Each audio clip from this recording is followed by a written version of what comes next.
Hello, my friend. Welcome back to Story and Motivation English. I want to start today with a story I'm not exactly proud of. A few years ago, I walked into a cafe in Chicago to order a simple coffee. I knew exactly what I wanted. I practiced the sentence in my head.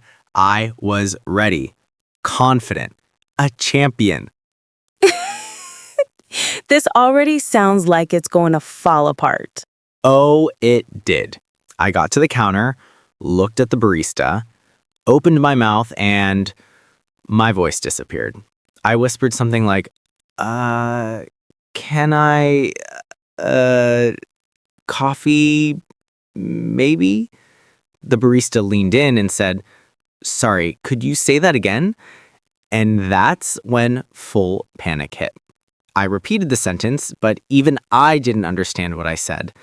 Finally, I panicked and said the classic survival line. You know what? Never mind. And I walked out. Without coffee, without dignity. Oh, Sam. But listen, so many people have a moment like that. Confidence isn't about speaking perfectly. It's about trusting yourself even when your English isn't 100% ready. Exactly. And that's why today's episode is special. Because speaking English with confidence isn't magic. And it's not something only other people can do. It's something you can build, step by step, even if you feel nervous right now. So stay with us, my friend. Today, we're going to break through the fear, turn anxiety into courage, and help you feel strong every time you open your mouth to speak English. Let's get started.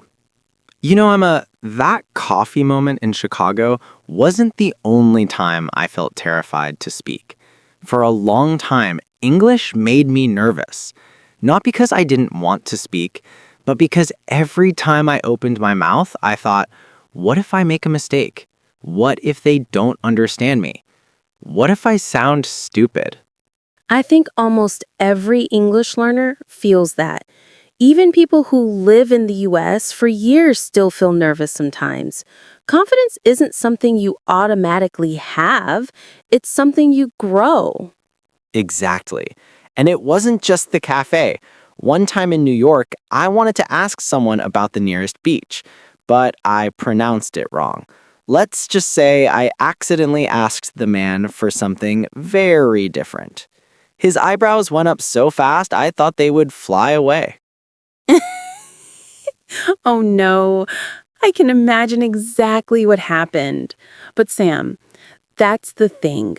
Speaking another language means you will make mistakes. Everyone does, even advanced speakers, even teachers. Right. But at the time, I felt like I was the only person messing up. I thought people were judging me. I thought every small mistake meant I wasn't good enough to speak. And that's the biggest myth. Native speakers don't expect perfection. They don't even speak perfectly themselves. They use slang, they pause, they say, they forget words. Nobody is perfect in their own language. So why would they expect you to be perfect in English? That's so true. And the funny part is, most of the fear wasn't coming from English. It was coming from my mind. Exactly. The real fear isn't the language. It's the story we tell ourselves. I'm not good enough. My accent is bad. People will laugh at me. These thoughts kill confidence before we even begin. And the moment you stop listening to those thoughts, something amazing happens. You realize you can speak more than you think. You realize people are kind. You realize nobody is judging you. They're usually too busy judging themselves. Yes, people aren't looking for your mistakes. They're listening to your meaning, your message, your intention. And that matters far more than perfect grammar or pronunciation. Another big fear learners have is speed. When a native speaker talks fast, the brain goes, emergency, this is too much, abort mission. And suddenly, confidence disappears. Oh, absolutely. But here's the truth. You don't need to understand every single word. You just need the general idea. Confidence comes from being okay with not catching everything. Yes. My turning point came when I realized I don't need perfect English to communicate. I need brave English. Once I understood that, everything changed. Conversations became easier, I relaxed more, I started enjoying speaking instead of fighting it. And that's what we want for our friend listening right now. Confidence isn't built by being flawless, it's built by being willing. Willing to try, willing to speak, willing to make mistakes and keep going. And the beautiful thing is, confidence grows quickly when you practice it in small moments. Ordering a coffee, asking someone to repeat something, saying hello to a coworker. Those tiny brave moments build a strong foundation. Exactly. And once you feel that first spark of, oh wow, I did it, you start to trust yourself. Your confidence grows from the inside. All right, Emma, I think our friend is ready for the transformation part, where we talk about how to build that confidence step by step. Yes, let's turn fear into strength in the next section. All right, Emma, let's talk about what actually builds confidence. Because for the longest time, I thought confidence came after my English became perfect. But I was wrong. Confidence doesn't show up once your English is perfect. It shows up when you let yourself speak, even when your English is imperfect. Exactly. Confidence is not something you wait for, it's something you create. And the first step is changing the story in your head. If you tell yourself, I'm going to sound bad, or people will judge me, then your brain shuts down. But if you say, I'm learning, it's okay to try, everything becomes lighter. I used to be scared of every mistake. Now, if I mess up, I just laugh and keep going. And you know what? People react much better when you're relaxed. When they see you trying, they appreciate it. Exactly. Confidence grows when you stop apologizing for your English. Your accent, your mistakes, your pauses, they're not flaws. They're signs that you're brave enough to speak another language. Speaking of accents, I used to feel insecure about mine. But one day, someone told me, your accent is your story. And it hit me. My accent shows where I come from, the languages I've learned, the history I carry. Why should I hide that? I love that. No one should ever be ashamed of their accent.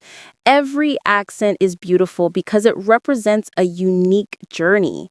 And confidence starts when you own your voice instead of trying to erase it. Another thing that helped me a lot was the 3-second rule. If I wanted to say something, I'd count 1, 2, 3, and just speak. No overthinking, no self editing, just go. That's brilliant! Because the longer you wait, the more your brain invents scary scenarios. But when you jump in quickly, you bypass the fear. Confidence is like jumping into cold water. If you think too long, you never jump. Let me show you how it works. Emma, ask me something simple. Anything. All right. What did you do last weekend? My brain is saying, don't answer, you'll embarrass yourself. But, 1, 2, 3, I went to the park. It was nice. See, it doesn't have to be perfect, it just has to happen. Exactly. And the more you speak, the easier the next sentence becomes. Confidence grows through action, not from perfection. Another habit that changed everything for me, I started using confidence phrases. Simple sentences that help keep the conversation calm. Yes. Things like, could you say that again? One moment, please. Let me try another way. Or, my personal favorite, English isn't my first language. Could you speak a bit slower? People are so kind when you say that. They slow down, they smile, they help. Most of the fear is in our imagination, but real people are actually supportive. Absolutely. Let's do a little role play to show how this works. Oh boy, okay, let's do it. I'll be the barista. You be, well, you. Ready? Let's go. Hi there. What can I get for you today? Okay, 3-second rule. 1, 2, 3. I'll have a medium latte, please. Perfect. Anything else? Yes, could you make it with oat milk? Of course. Name for the order? Sam. Wow, I did it without panicking this time. See? Nothing scary happened. You asked for something. I understood, and the world did not end. That's the thing. When you try, you realize that the fear was bigger than the situation. Exactly. Confidence grows when you collect these micro wins, small victories that tell your brain, see, you can do this. Another trick I use, I take a slow breath before I speak. Not a big, dramatic yoga breath, just a small one. It resets my voice, gives me control. Yes, breathing is a secret weapon. A calm breath makes your voice warmer, steadier, and more confident. And your listener feels that too. Also, smiling. A tiny smile changes everything. Your voice sounds friendlier, your brain calms down, and the person listening relaxes. Confidence is contagious. Exactly. One small smile can turn fear into connection. You know what else helped me? Speaking even when I wasn't ready. For so long, I waited until my English was good enough, but that day never came. Confidence doesn't wait for fluency. Fluency comes from confidence. Beautifully said. You learn to swim by swimming.